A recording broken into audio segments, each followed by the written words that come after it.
Stéphane Deschamps, bonjour. Bonjour Clément. Vous avez grandi à Poitiers et vous publiez Serial Rockers avec Corbeyran, une BD sur les scandales du rock, 14 histoires mises en image par autant de dessinateurs. Vous nous plongez au cœur des frasques des stars du rock. Vous racontez notamment cette histoire de Keith Richards, le guitariste des Rolling Stones, qui à la mort de son père sniffe un rail des cendres donc de son paternel. C'est totalement invraisemblable. C'est une légende. C'est vrai. Mais c'est vrai. Ouais. 14 histoires vraies, dont celle de Keith qui sniffe les cendres de son papa, Bert.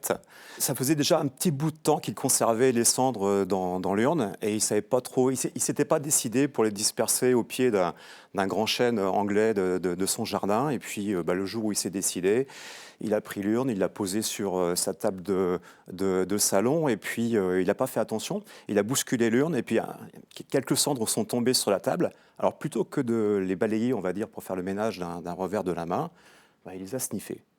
Voilà.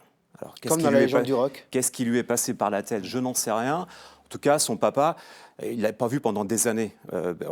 Son père avait divorcé, et ils ne se sont pas vus pendant des années. Ils se sont retrouvés quelques années avant sa disparition.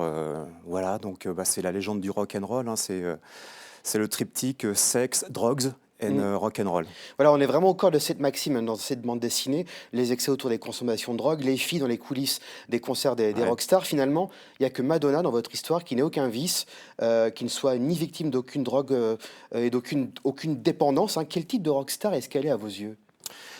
C'est une féministe avant tout. Elle met en avant la liberté des femmes, alors à sa manière, certes, en ayant sexualisé un peu son œuvre.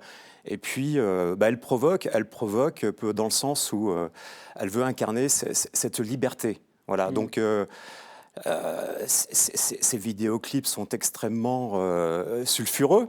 Je pense notamment à Like a Prayer. On l'a vu en 84 au MTV Music Awards sortir d'un gâteau d'anniversaire habillé en robe de mariée avec des porte-jartelles. Là, on est en 84, c'était pour la promo de son premier tube, Like a Virgin.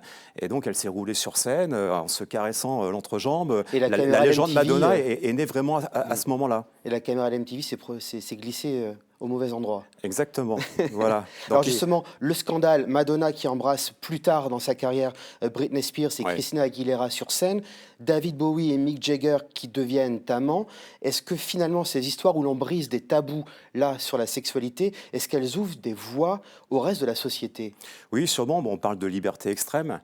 En fait, la plupart de ces rockstars provoquent... C'est aussi de l'adrénaline pour eux. C'est vraiment de l'adrénaline, mais aussi c'est pour donner un coup de pied dans tout ce qui représente l'ordre établi. Alors c'est vrai qu'on voit que les éléments déclencheurs dans les carrières des rockstars, ça reste quand même la musique, même s'il y a toutes ces anecdotes.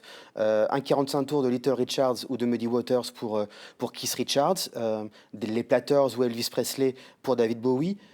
Donc c'est bien la musique qui les guide, mais à quel moment est-ce que les frasques telles que celles que vous décrivez s'imposent et impriment la légende? Ça dépend des artistes. Il y a des scandales qui sont effectivement des provocations ou des scandales qui sont quasiment du marketing. C'est-à-dire que c'est aussi pensé pour faire du business. On prend l'exemple du groupe Kiss, à travers leur bande dessinée, un numéro spécial de BD où ils ont mélangé leur sang avec l'encre qui a imprimé la bande dessinée. Mais derrière, il y a une maison d'édition qui s'appelle Marvel, c'est la maison d'édition des super-héros. Ils savent qu'ils vont en vendre des camions et des camions et des camions. Donc il y a le scandale business, il y a le scandale philosophique, comme Jim Morrison.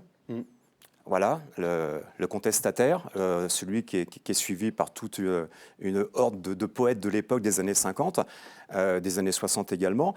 Donc il y a la provocation aussi joyeuse, il y a différentes formes de provocation, mais la plupart du temps, elles sont pensées. Elles sont vraiment pensées, elles sont préparées. Stéphane Deschamps, merci beaucoup d'avoir répondu à notre invitation. Et je rappelle la parution de Serial Rockers avec Corbeyran, et c'est aux éditions Petit à Petit. Merci.